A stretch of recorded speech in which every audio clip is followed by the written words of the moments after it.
Okay, let's talk about something absolutely fundamental in, well, pretty much anything that gets built. Hmm. Not the concrete foundation, but the actual stuff you're using, the materials. Right. Because if that material isn't right, maybe it's the wrong grade, or it's got flaws you can't see, or you don't even know where it came from. Then you're in trouble from the start.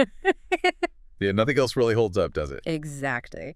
Your design could be perfect, the welding top-notch, the weld inspection meticulous, but it's all kind of undermined if the base material is faulty. It really is. It's like building on, I don't know, shaky ground. Yeah. The strength, how long it lasts, Right. it all comes into question. Which is precisely why today we're doing a deep dive into a step that maybe doesn't always get the spotlight, like welding does. Materials inspection. Yeah, the critical job a visual inspector or a welding inspector does when they check the materials themselves. And we've been digging into some source material that really lays out what's involved. So our mission here is to unpack those key duties, the essential knowledge you need just for this specific part of the inspection process. Sort of focusing on what the sources tell us really matters, before that material becomes part of the final product. We're pulling out the really crucial bits for you. Okay, so thinking about the life cycle. Yeah. When does this materials inspection actually happen? Good question. It's not just a one-off check. The sources point to a few key moments. Right. It could be right at the very beginning. Yeah, potentially at the source, the plate mill or the pipe mill where the stuff is actually made. Okay, and then definitely during fabrication or construction, right, when it arrives. Absolutely. That's probably the most common point as it comes onto the site before it gets cut or welded into place. And then there's later on, too. Yeah, the sources mention it happens during, like, planned maintenance or shutdowns on things already built. So checking the condition of material that's actually been in service for a while. Exactly. And the range of materials. It's not just one type of steel, is it? Oh, definitely not. Mhm. The sources list quite a variety. You've got your basic carbon steels, sure, but also stainless steels, aluminum, nickel alloys, copper, titanium. Even cast iron pops up. Right. All these different metals that are used everywhere in industry. Each one's a bit different. That's a huge scope. So how does an inspector even begin to approach this? Uh-huh. The material we looked at breaks it down neatly into three core areas, three key things to consider. Kind of like 3 fundamental questions you ask about any piece of material you're inspecting. Okay, what's the first one? First, material type, what actually is this stuff? And Right. crucially, is it weldable? Right, makes sense. Second. Second, traceability. Can I track its history? Can I confirm its identity? Where did it come from? Okay, the materials passport, basically. And third. And third, its physical condition and its dimensions. Is it in good shape? And is it the right size and thickness? Got it. Type and weldability, traceability, and condition and dimensions. Let's dive into that first one then. Material type and weldability. Where does the inspector start? Well, it usually starts with decoding the markings on the material itself. The letters and numbers stamped or stenciled on the plate or pipe. The designation code. Exactly. Understanding the code is job number 1. And then you need to check if that code matches what's actually required for the project. So it's a cross-referencing job, like playing detective with paperwork. Pretty much, yeah. You're checking that designation against, well, a whole bunch of documents.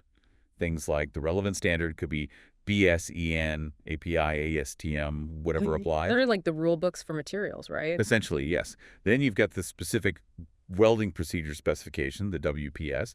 That's vital because it lists the approved base materials for that procedure. Can't weld it if it's not on the list. Precisely. Plus, you check the purchase order, the engineering drawings, the overall project quality plan, and of course, any specific requirements the client might have. Okay, let's use that example from the source material. The steel designation S355J2G3 from BSEN 10005. How does an inspector break that down? What does it actually mean? Right, this is where that code becomes really informative. Each part tells you something specific. Okay. The S means it's structural steel, designed for load-bearing jobs. Simple enough. The 355, that's really important. It's the minimum yield strength in NMA for thickness up to 16 millimeters, so 355 megapascals. That's a key design parameter. Okay, it tells you how strong it is before it permanently bends. Exactly. Then J2. This tells you about its toughness, specifically its resistance to brittle fracture at low temperatures. Ah, It means it's passed a Sharpie V-notch impact test with at least 27 joules of absorbed energy at minus 20 degrees Celsius. Vital for anything used in cold environments. wow. Okay, that's quite specific from just 2 characters. It is. And finally, G3 tells you about the delivery condition, how it was processed at the mill. In this case, it means it's been normalized or normalized rolled. Which is a heat treatment. Yes, a heat treatment process that refines the grain structure, generally making it tougher and more consistent. So that short code tells you its job, its strength, its cold toughness, and its manufacturing process. That's actually quite efficient. It really is. And the inspector's job is to see that code on the steel and confirm it matches what's specified in all those documents we mentioned. And confirming the type leads into whether it's suitable for welding. The source says most common materials can be fusion welded, but where do inspectors find the nitty-gritty details on how? Well, standards like ISO 15608 are useful. They group materials based on their welding characteristics. Sort of helps predict behavior. Oh, right. And then you rely heavily on data from the manufacturers, both the steelmakers and the welding consumable suppliers. Their data sheets and handbooks are full of specific guidance. Gotcha. Okay, we've decoded the label, but what actually makes a material strong or tough or resistant to rust? The source gets into the chemistry, right? The alloying element. Yeah, this is like looking under the hood at the ingredients. For steels, iron is the base, obviously, but it's the small additions of other elements that give it specific properties. And knowing a bit about these helps the inspector. It can, yeah. It gives context. Understanding, say, that higher carbon C increases strength but can make welding harder. Right. Or that manganese amblite generally boosts toughness. Silicon Si is usually there as a deoxidizer from the steelmaking process.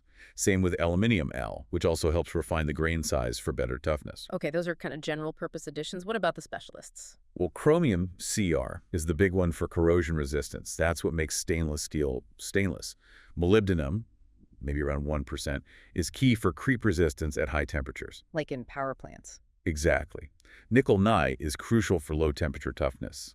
Copper C gets used in those weathering steels, like corten, that form a protective rust layer. Interesting. And there are bad actors, too. Yeah, the source mentions sulfur S and phosphorus P. They're often residual elements you try to keep low.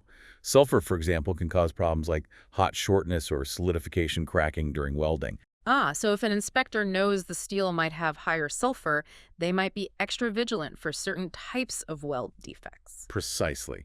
It connects the chemistry to potential practical issues. And then you have elements like titanium, T, and niobium, NDB, used in small amounts, microalloying, to really fine-tune strength and toughness through grain refinement. It's a complex recipe book, the chemistry of steel. It really is. Okay, let's move to that second big question. Traceability. Why is this so important? Being able to trace the material's history. Traceability is fundamentally about proof and accountability. As the source defines it, it's the ability to trace the history, application, or location of an item. Like its pedigree. Exactly. For anything safety critical, you absolutely need to be able to prove that the material you use is the correct specified material, and you need to know where every piece came from and where it ended up. So what specifically needs tracing for welded products? You need to trace the origin, the source mill, heat number, batch for both the parent material, the plates, pipes, etc., and the welding consumables, the filler wires or electrodes. Okay. You need to trace its processing history, things like heat treatments, especially post-weld heat treatment, UWHT. Right. And you need to trace its location, linking that specific piece of material with its unique ID to the exact part or subassembly it becomes in the final structure. And the main tool for tracing that history is documentation, certificates. Yes, primarily. Inspection documents, often specified by standards like BSEN 10204, are key here. Understanding this standard is crucial because it defines different levels of certification. Right. The source explained there are different types based on how the inspection was done. Two main categories. Correct. First, you have non-specific inspection. This means the manufacturer confirms the product complies with the order based on their regular process control and testing, but not necessarily testing your specific batch of material. Okay, so it's more about their general process quality. Kinda, yeah. Under that, there's Type 2.1. That's just a declaration of compliance from the manufacturer.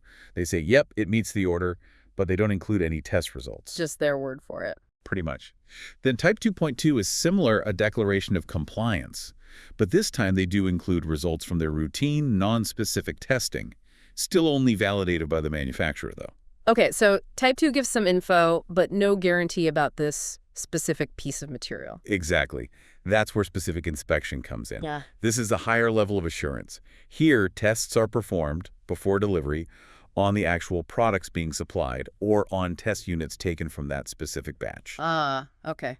That sounds more robust. It is. And there are two main types here. Type 3.1 is an inspection certificate. It confirms compliance and includes the actual test results from that specific batch. The key thing is it must be validated by the manufacturer's authorized inspection representative, who has to be independent of the production department. So an internal check, but by someone separate from manufacturing. Right. And then the highest level is Type 3.2.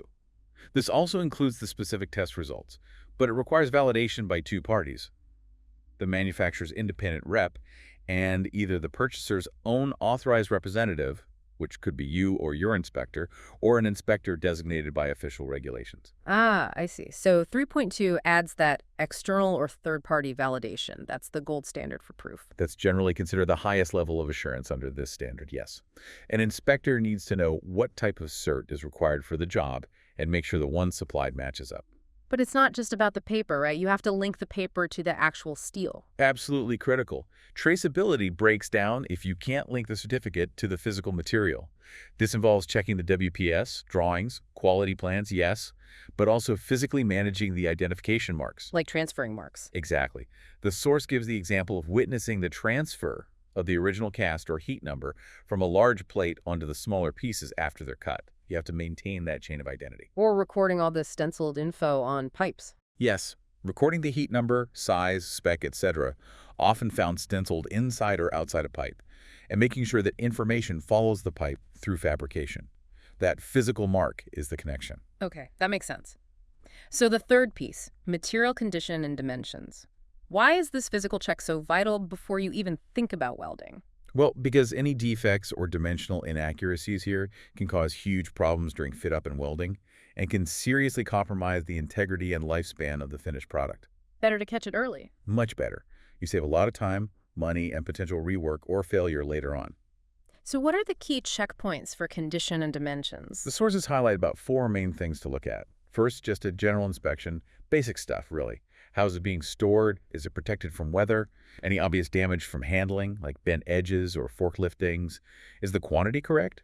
Any excessive distortion, like bowing or twisting? Common sense checks first. Pretty much. Yeah. Second, look for visible imperfections that might have come from the manufacturing process itself. Like what? The examples given are things like cold laps. They can look like small folds, or discontinuities on the surface where the metal didn't fuse properly during rolling, or lamination's internal separations within the material. You might see these as layers if they break out at the edge of a plate. And if you suspect a lamination inside the plate, not at the edge? Then you might need non-destructive testing. The source mentions ultrasonic testing, often with a compression probe, is commonly used to detect internal laminations. Like sonar for steel? A good analogy, yeah. It sends sound waves in and listens for reflections from internal flaws. Got it. What's third? Third is checking the dimensions. Straightforward but essential. For plates, length, width, thickness. For pipes, length, wall thickness, diameter, and you also check for ovalities that actually round. And this is where you might double-check the heat number on the piece against the certificate again. Exactly. It's another opportunity to verify that link between the physical material and its documentation, ensuring the piece matches the drawing and the cert. Makes sense. And the last one? Finally, surface condition. This is really important, especially if the material is going to be painted or coated later. Why is that? Because things like excessive mill scale, that flaky oxide layer from hot rolling or heavy rust or deep pitting or even significant scratches or gouges can interfere with coating adhesion and can become sites for future corrosion. Right. A good coating needs a good surface underneath. Precisely. The sources even give a practical tool for this, those standard rust grades. Ah, yeah, that was interesting. A visual comparison guide. Exactly. It gives inspectors a common language. Grade A is basically new-looking steel covered in adherent mill scale. Very little rust. Okay. Grade B, it's starting to rust. The mill scale is starting to flake. Grade C, most of the mill scale is gone, rusted away, or maybe scraped off, and you can start to see some slight pitting on the surface. Right. And grade D is the most advanced stage. Mentioned the mill scale is all gone, and there's general pitting visible across the whole surface. So just by looking and comparing, the inspector can quickly classify the surface condition in a standardized way. That's quite useful. It is. Shows how much information a trained eye can pick up using these established visual standards. Okay, so we've walked through those three key areas: material type and weldability, traceability, and condition dimensions. Pulling it all together, it's clear this isn't just a quick glance, it's a serious duty. Absolutely. It has to be logical, systematic. You're verifying the what's and the where from and checking the as is condition. Verification and traceability are the goals. What about real world challenges? You get to site the material stacked 10 high in a muddy corner. How do you inspect that? Yeah, that happens. Access can definitely be an issue. The sources note that inspection often requires coordination, arranging access, making sure it's safe, getting the right permissions. So it needs to be planned. Ideally, yes. The project's quality plan, or the fabrication drawings, should actually specify what needs inspecting, when, and to what level.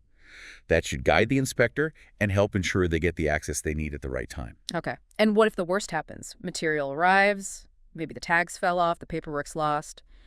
Is it game over? How do you identify it then? Not necessarily game over, but it certainly raises a red flag. The source does mention alternative methods for identification if the primary means are lost. Like what? More testing. Yes, usually involving some form of material analysis. They list things like a spark test, which requires experience to interpret the spark pattern when grinding the metal. Okay. Or more sophisticated methods like spectroscopic analysis or full chemical analysis in a lab, or maybe a portable hard disk test like using a scleroscope. These sound like things the welding inspector wouldn't normally do themselves. Generally, no. These are often carried out by specialist technicians or approved test houses. Sometimes portable equipment allows for on-site analysis, though. So what's the inspector's role then? Their role might be to flag the issue, request the testing, and then witness the testing being done correctly. They need to verify that the results obtained actually confirm the material meets the required specification from the purchase order or the standard. So they're still the gatekeepers, ensuring that even if identity is questioned, it gets properly resolved and verified. Exactly. They maintain that critical verification step. This has been really illuminating. It shows that checking the material isn't just ticking a box. It's this really multi-layered process. It absolutely is. You're dealing with material science, documentation standards, visual inspection skills, understanding process controls. It all comes together. The inspector's knowledge and just diligence here are fundamental to the final quality and safety. Couldn't agree more. It underpins everything that follows. So maybe here's something to chew on. Think about all that complexity we just discussed, decoding those material designations, understanding the impact of tiny percentages of alloys, navigating different certificate types, even judging rust by eye against a standard. All that knowledge needed for one person to confidently say, yes, this piece of metal is the right stuff in the right condition from the right source.